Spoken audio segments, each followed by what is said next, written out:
Olá, estamos iniciando a nossa aula 93. Ainda encontramos no capítulo 16, não se pode servir a Deus e a Mamon. Peço a todos os alunos para se inscreverem aqui, de forma que a aula suba automaticamente para o YouTube e sinalize na inscrição deles, dando aviso da sua chegada. Essa aula é o fim do capítulo 16, e nós criamos dois suplementos. Um sobre o direito à propriedade, o que pensa o Espiritismo, e outro sobre os indicadores sociais, que é uma questão mais de economia, mas que abrange realmente os interesses de justiça e de igualdade social. Então, e fazem parte, portanto, do âmbito da filosofia espírita, na lei da igualdade, que é contemplada aqui pelo nosso Espiritismo.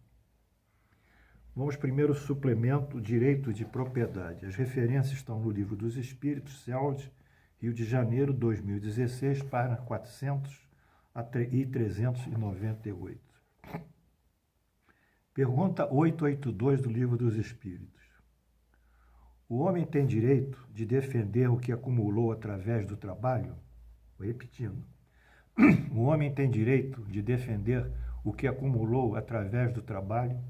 Resposta: não disse Deus, não roubarás. E Jesus: dê a César o que é de César. Quer dizer, o princípio do direito: dê a César o que é de César, mas não roubarás, ou seja, trabalhar com honestidade. Comentários de Allan Kardec. O que o homem junta através de um trabalho honesto, grifo, constitui sua propriedade legítima, grifo, que ele tem o direito de defender, grifo, pois a propriedade que resulta do trabalho é um direito natural, tão sagrado quanto trabalhar e o de viver. Portanto, o trabalho honesto, que gera uma riqueza, e essa riqueza gera uma propriedade, é consagrado pelas leis divinas como um bem que pertence àquele indivíduo que ele obteve em função do seu próprio esforço. Portanto, a propriedade é uma consequência do trabalho honesto e tem o mesmo direito de um direito natural, é uma lei da natureza. 884. Qual o caráter da propriedade legítima? Nós já falamos em parte. Só é propriedade legítima a que tenha sido adquirida sem prejuízo de outrem, ou seja, a legitimidade, não a legalidade. Legalidade, você vai num cartório, faz uma série de atos ilícitos, corrompe, altera, frauda, produz manobras estelionatárias e fica proprietário daquele bem. Mas dentro da legitimidade, isso seria legalidade. Muitas propriedades são assim legalizadas. Mas a legitimidade da propriedade frente à lei da vida, à lei de Deus, é aquela que é adquirido sem prejudicar a quem quer que seja, licitamente. 875. Como definir, então, a justiça? Em função da legitimidade. A justiça consiste no respeito aos direitos de cada um. Isso é muito simples. Direitos e deveres, justiça, e ela é consagrada pelaquela lei nossa do Espiritismo, de Jesus também, tratarás o outro como querereis que vos tratem, não farás o outro que não querereis que vos façam. Direitos e deveres. Qual é a base que fundamenta a lei natural? Aqui eu já antecipei. O Cristo vos disse: quererei para os outros o que querereis para vós mesmos. Então voltamos ao princípio do direito e da igualdade. O que eu quero para o outro, eu quero para mim. Eu e o outro temos os mesmos direitos e os mesmos deveres, ambos a serem respeitados. Isso é muito importante. E o trabalho o trabalho honesto decorre do respeito aos direitos dos outros, sem lesá-los de qualquer forma. Então eu fiz um algoritmo sobre a propriedade legítima, e vocês têm que aprender comigo, porque isso é um problema social que a gente atravessa. é o seguinte, ela está fundada no tratar, querer os outros como desejamos sermos tratados e recebermos ou querermos para nós. Da mesma forma, a propriedade legítima é aquela adquirida sem prejuízo para outrem. Aí a justiça e o respeito ao direito de cada um. As leis humanas, as leis que nós temos, regulam as relações sociais, direito civil, direito penal, direito comercial, etc. Elas regulam as relações sociais, mas elas são criadas pelo homem. E o homem representa, nesse momento da criação, o poder do Estado. E esse homem que cria essas leis, ele está sob a influência da cultura, dos juízos de valor e da religião, basicamente da tradição. Por isso que as leis humanas, elas variam de cultura para cultura, de etnia para etnia, de país a país, né? E quanto mais avançadas são essas leis humanas, quanto mais elas se aproximam do direito natural, nessa máxima do Cristo, não querer aos outros o que não queremos para nós.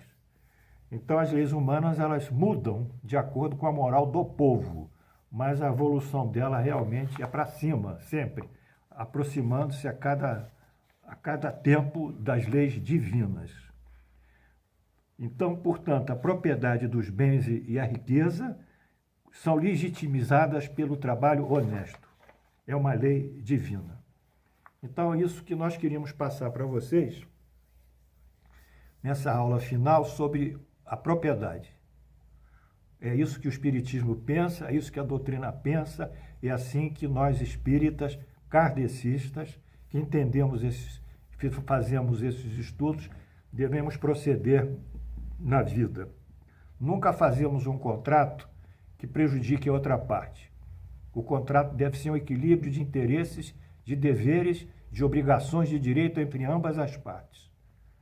Porque isso que regula a equidade e regula a igualdade dos direitos e dos deveres. Então, nós vamos trabalhar honestamente, vamos adquirir os nossos bens honestamente e vamos ser consagrados pela honestidade do nosso trabalho, sem prejudicar o próximo, pela legitimação da propriedade.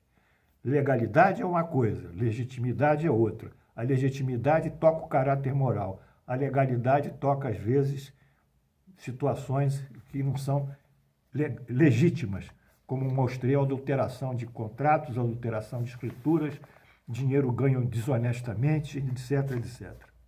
Bem, então isso é propriedade legítima e o seu valor. Vamos ver o suplemento final, que são os indicadores de desenvolvimento social. Eu trouxe os indicadores de desenvolvimento social porque eu acho que isso é importante. Isso não faz parte do espiritismo. Os indicadores de desenvolvimento social fazem parte, basicamente, da economia. Vamos ver quais são os indicadores que mostram o grau de desenvolvimento de um país, o desenvolvimento social. Primeiro é o PIB. O que significa PIB? Produto Interno Bruto. O segundo é o PISA. O que significa o PISA? Programa Internacional de Avaliação de Estudantes. Quer dizer, é um programa internacional de avaliar a qualificação dos estudantes, é o PISA. Em inglês, o PISA é ISPE, é International Student Program Evaluation. Então, o PISA avalia a capacitação dos estudantes. E o que é o IDH? IDH é o Índice de Desenvolvimento Humano. Então, nós temos 3 indicadores sociais. O PISA, que nós vamos definir, o PIB, o PISA e o IDH. Vamos às definições. PIB. O PIB é a soma de todos os bens e serviços finais gerados num período. Basicamente, nós falamos o PIB anual. Todas as riquezas produzidas numa nação constituem o PIB. São os bens, são a produção e são também as prestações de serviços profissionais liberais, etc, etc. Então, toda a riqueza gerada ao final de um ano num país constitui o seu produto interno bruto. Vale dizer que a riqueza calculada pelo serviço final.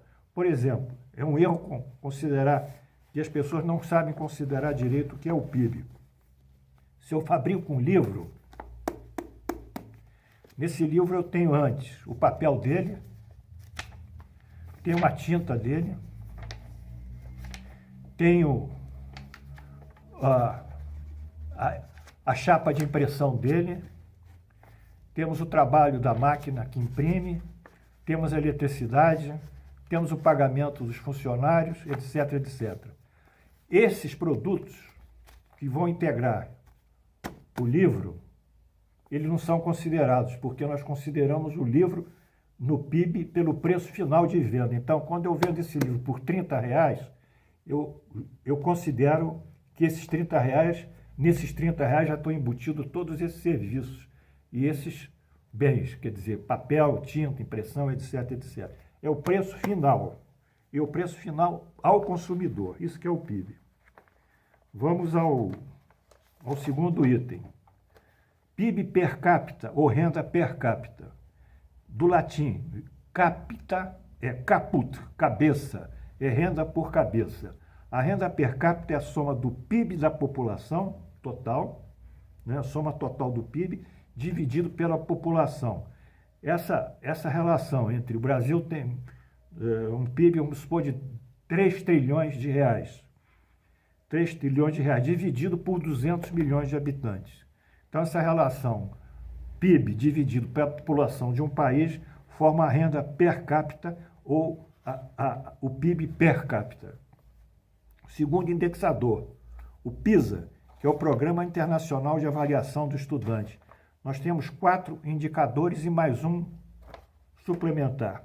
Primeiro indicador, número de estudantes que entraram que cursaram pelo menos 7 anos completos na educação fundamental. Quer dizer, o número de alunos de um país que completou 7 anos de estudos. Ou seja, esse é o primeiro item. Segundo, provas que são aplicadas de ciências, de matemática e de leitura e interpretação.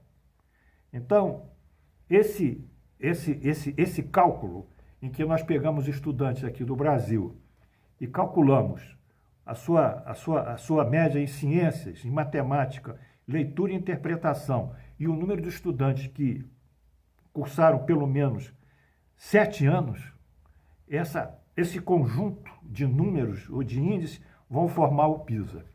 Há também uma alternativa no PISA, que é o trabalho em grupo dos estudantes. Quer dizer, tentando reunir os estudantes em grupo, socializá-los e oferecer para aquele grupo uma solução e um problema e uma solução. Portanto, o primeiro indexador nosso é o PISA, sobre educação.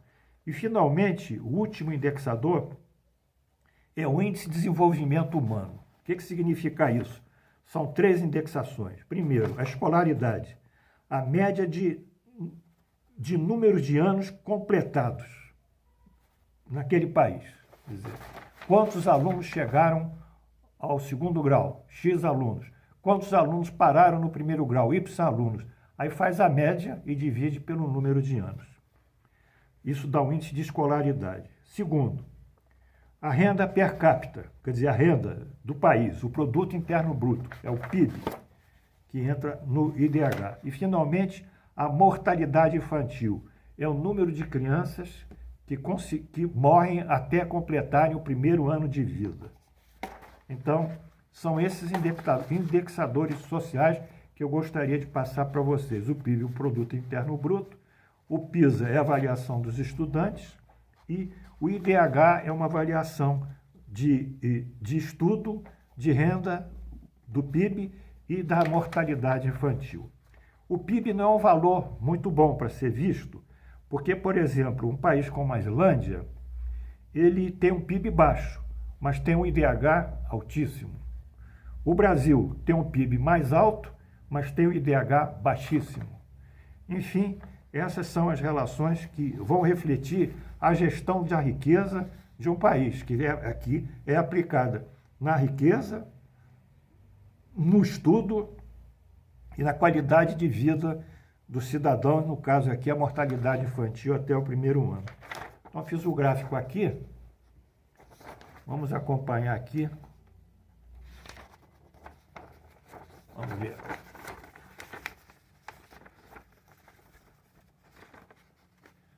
Aqui, na ordenada, eu tenho o IDH, Índice de Desenvolvimento Humano, e o PIB, aqui, na ordenada. Aqui embaixo, eu tenho os anos de escolaridade. Ó, ano de escolaridade na abscissa e IDH, em desenvolvimento humano e PIB. Se nós fizermos uma avaliação, nós veremos que o PIB, ó, ele aumenta com a escolaridade. Tá? Então, a escolaridade é fundamental para o aumento da produção e da riqueza de um país. País mais rico tem profissionais mais qualificados. E o DH também aumenta, numa proporção que não é paralela, mas também o IDH vai aumentando, vai aumentando. Quando o PIB chega muito alto, o PH já começa a se aproximar do PIB. O que quer dizer isso? É que um país sem instrução, sem educação, sem formação de profissionais, que se limita tão somente a dizer que o aluno passa automaticamente, né, nas escolas para formar aquele índice lá em cima que nós vimos de escolaridade, que é um índice falso, porque o fato do aluno passar sem saber, sem ter conceitos, sem saber interpretar um texto, uma grande parte desses alunos são analfabetos funcionais, não sabem fazer direito cálculos matemáticos, não sabem interpretar um parágrafo. Enfim, tudo isso é uma mentira, porque a realidade está aqui. O país vai ter o IDH, o Índice de Desenvolvimento Humano, crescendo, e também a sua produção de riqueza crescendo relativamente ao grau de instrução do seu povo. Então, era isso que nós queríamos passar para vocês. Que Deus nos abençoe. Eu espero ter terminado o ponto de hoje e amanhã nós voltaremos com outro capítulo do nosso Evangelho. Muito obrigado. Flores, confiança em Deus. Cada dia é um dia que nós vencemos e venceremos.